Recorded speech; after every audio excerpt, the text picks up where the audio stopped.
मोदी सरकार में मंत्रियों, नेताओं और उनके कामकाज को तलाशने के लिए नेक्स्ट 9 न्यूज की टीम ने लोगों से बात की।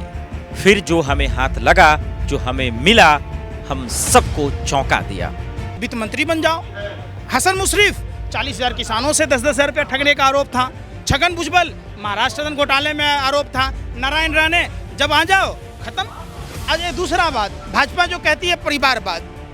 मोदी जी भाजपा नेताओं को गालियां दे रहे हैं। पता नहीं भाजपा के नेता इतने कमजोर बुजदिल कैसे हैं कि नरेंद्र मोदी का विरोध नहीं करते। राजनाथ सिंह जी उसी मंत्रिमंडल में मंत्री हैं, कहता हमारे यहाँ परिवारवाद नहीं है। अरे भैया, तो राजनाथ सिंह जी ने पंकज सिंह को पैदा किया या अनाथ आश्रम से उठा के ले आया? आप बताओ अब हमको। अनुराग ठाकुर के पिताजी धूमल जी हरियाणा वहाँ हिमाचल के मुख्यमंत्री थे। उनका भाई बीसीसीआई में ट्रेजरर है, खुद मंत्री हैं। तो धूमल जी ने पैदा किया या अनाथ आश्रम से उठा के ले आए? समझिए, ऐसा भाषा हम इसलिए बोल रहे हैं कि देश को दिग्भ्रमित किया जा रहा है। ये हमारे लायक भाषा नहीं है स्टैंडर्ड। लेकिन नरेंद्र मोदी जी भाजपा नेताओं को गाली दे रहे हैं। अमित शाह का सगा बेटा है, पैदा किया या अनाथ आश्रम से उठा के ले आया? तो मोदी जी ये सोच ले, कैलाश विजयवर्गीय का पैदा किया हुआ बेटा है आकाश विजयवर्गीय कि किसी अनाथ आश्रम से सड़क पर से उठा के ले आया? तो जिस परिवारवाद को कहते हैं विजय गोयल, देवेंद्र फडणवीस, पता नहीं 200 ऐसे नेता हैं। मोदी सरकार के विरोध हम क्यों करें? 33% रिजर्वेशन का बिल पूरी समर्थन होने के बावजूद उन लोग पास नहीं कर पा रहे, क्योंकि वो तो लेडीज को उन लोग जगह देना ही नहीं चाहते। इतना भारी समर्थन आपके साथ है, ये महिला मित्र नजर आ रही हैं। क्या आपको लगता है कि आने वाले समय में महिलाओं को टिकट कांग्रेस ज़्यादा जो है देगी? 100% देगी। वही तो बात कर रहे थे, कल हमारे इंचार्ज सेक्रेटरी वेणुगोपाल जी ने आए थे, तो आने के बाद में हम लोग पूछे थे, डायरेक्ट यहीं पे फेस टू फेस हो गया था AICC ऑफिस में कल रात को। तो सारे लोगों को यही कार्यचरण साथ में आकर लेकर क्यों आना पड़ा आप सभी महिलाओं? This is a training programme. Actually क्या करना है, डोर टू डोर कैंपेनिंग में क्या करना है, और बीजेपी सरकार जो आम इंसान के कमर के हड्डी तोड़ रखे उसके बारे में बताना चाहिए ना। 410 सिलेंडर था हमारे ज़माने में कांग्रेस में, अभी 1200 रुपये। 2000 के हमारे रीजनल पार्टी है BRS पार्टी, वहाँ पे तो भ्रष्टाचार फैला रही है ना। BRS पार्टी भी और बीजेपी दोनों भी एक ही है। चोर चोर मिल के लूट रहे, तो वो तो ज़मीन पूरे बेच के तो लूट रहे।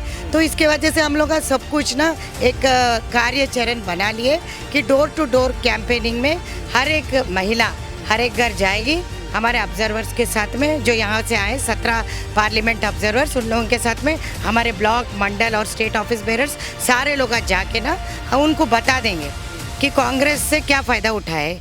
पहले वक्त बदलता गया, हालात बदलते गए, मोदी सरकार के झूठ का पर्दाफाश होता गया।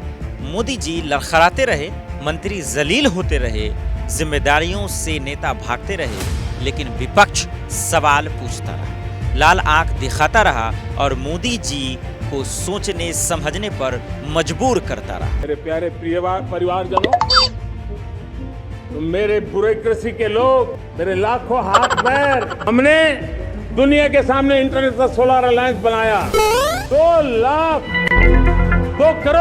करोड़ लखपति दीदी का लक्ष्य लेकर के, दूसरा कहा था भारत श्रेष्ठता की तरफ बल दें, तीसरा कहा था विमेन लेड डेवलपमेंट की मैंने बात कही थी। और आज देश में 1000 जन औषधि केंद्रों से मेरे इन बीमारी में जिनको दवाई की जरूरत थी, ऐसे लोगों के करीब 20,000 करोड़ रुपया उनके जेब में बचा है, और ये ज्यादातर मध्यम वर्ग के परिवार के लोग हैं। हम सभी का कर्तव्य, हर नागरिक का कर्तव्य, 13.5 करोड़ लोग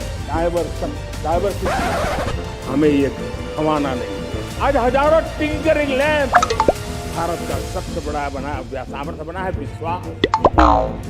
जन में हमारा विश्वास, और ये विश्वास की नई बुलंदियां कि जिस प्रकार से द्वितीय महायुद्ध के बाद, द्वितीय विश्व युद्ध के बाद दुनिया ने एक नया वर्ल्ड ऑर्डर, जियो पॉलिटिकल इक्वेशन की सारे संघर्ष न करना पड़े। हमने आजादी के काल अमृत महोत्सव में 75,000 अमृत सरोवर बनाने का संकल्प किया। विशेष मेहमान,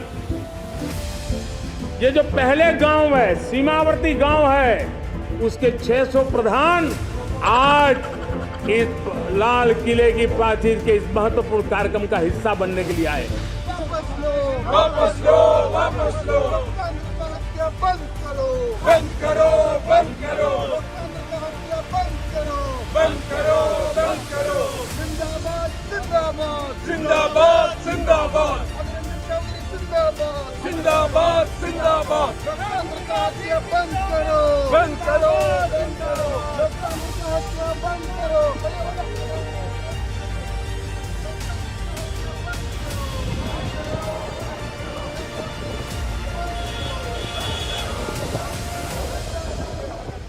देश को बचाने के लिए किसान जुल्म सहते रहे, रोते रहे, बिलखते रहे। 700 किसान शहीद भी हो गए। देश के युवा रोजगार के लिए लाठियां खाते रहे, खुलेआम बेटियों की आबरू लूटते रहे, तब भी देश की सरकार को शर्म तक नहीं आई।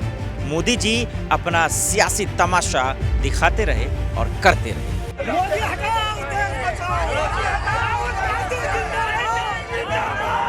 किसानों का ये निर्णायक संघर्ष नाना पटोले जी और राहुल गांधी जी के नेतृत्व में आज किसानों के नुमाइंदों को संसद घेराव के आह्वान के साथ लेकर आया है।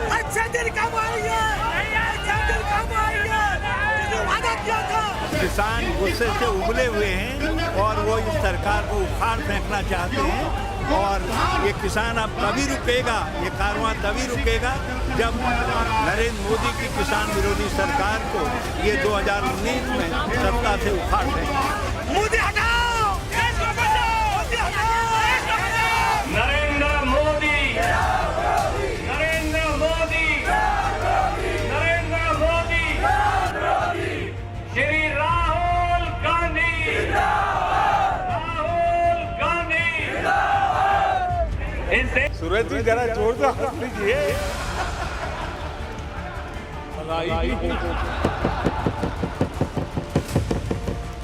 एक उदाहरण तो आप देखिए मौजूद है। 20 साल हो गए, क्या कुछ नहीं हुआ। दूर युद्ध से भागते नाम रखा रणधीर। और देखिए देखिए मजा है इस डिबेट में।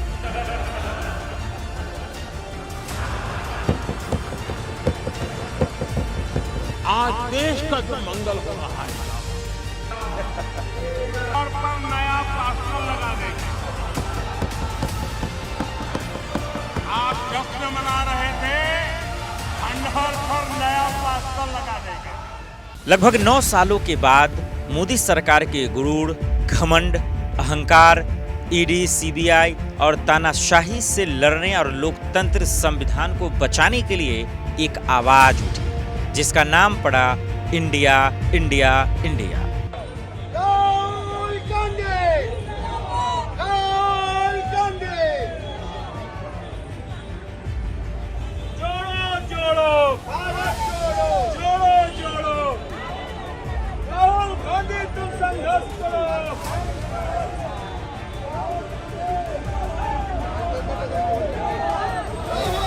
राहुल गांधी, राहुल गांधी, राहुल गांधी,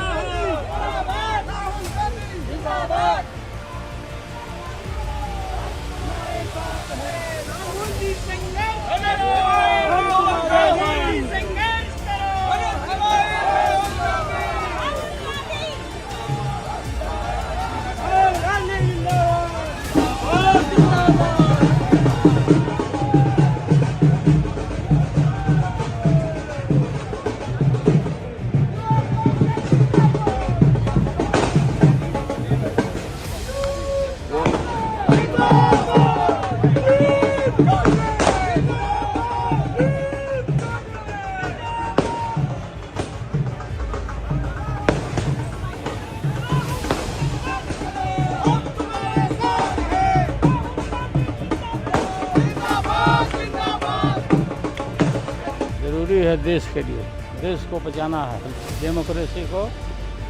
इसलिए हर हालत में देश के किसान, मजदूर, नौजवान, माइनॉरिटी सबकी रक्षा करना है। I think this is a good meeting. This is a fruitful meeting and it's a constructive decision to be taken. all the agenda is very good. Let us discuss it today, and if the outcome today what we discuss. देश को बचाना, लोगों को बचाना, political leader के साथ जिस तरह व्यवहार हो रहा है, और मैं ये कहता हूँ कि देश की 2/3 जनता भारतीय जनता पार्टी के खिलाफ है। Meeting is a continuation of the process that was started in Patna a few weeks ago. I think it's important that we put up a united stand against everything that is going wrong in this country. I think it is important because Mr. Narendra Modi got a chance to rule the country for the last 10 years, and he has made a complete mess of almost every sector in the country. He has created so much of hatred amongst the people. The economy is in shambles. There is so much of inflation. There is so much of unemployment in all sectors. So BJP सरकार के डराने, धमकाने, नफरत फैलाने, खौफ पैदा करने और दहशत फैलाने के बावजूद विपक्ष ने सवाल पूछा, मंत्रियों का सामना किया और अब 2024 के लोकसभा चुनाव के लिए एक दूसरे के बीच नई जंग शुरू हो गई है। लेकिन एक लड़ाई हम सबको लड़ना है, देश के लिए, संविधान के लिए, लोकतंत्र के लिए, अपने बच्चों के लिए, और इसके लिए हमें सिर्फ और सिर्फ देश के हुक्मरानों से खुलकर सवाल पूछना है, बिना डरे, बिना खौफ के, बिना दहशत के। जय हिंद।